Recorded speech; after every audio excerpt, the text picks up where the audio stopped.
కోడిని కోసినట్టు పేక్ కోసేసి చంపేసింది ఇంకా ప్రజలు మర్చిపోయారు అనుకుంటున్నారా? అమరావతి ఆడబిడ్డలు అమరావతి కోసం, వాళ్ళకి జరుగుతున్నటువంటి అన్యాయాల కోసం పోరాడితే రక్తాలు కారేలాగా రోడ్ల మీద ఈడ్చేసినటువంటి సంఘటనలు ఇంకా మర్చిపోయారు అనుకుంటున్నారా? ఆడబిడ్డలని కూడా చూడకుండా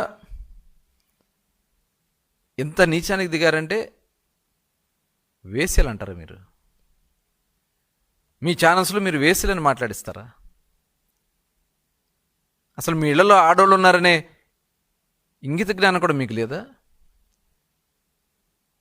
మొన్న చూసాం నెల్లూరులో మీ మాజీ ఎమ్మెల్యే ప్రసన్నకుమార్ రెడ్డి ప్రశాంత్ రెడ్డి గారిని పట్టుకుని ఎంత దారుణంగా, అసలు ఏ మహాతల్లి కూడా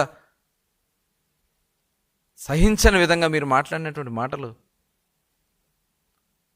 అసలు ఎక్కడికి పోతా ఉంది ఈ రాష్ట్రంలో ప్రజాస్వామ్యం? ఇలాంటి దుర్మార్గాలు మీరు మాట్లాడుతూ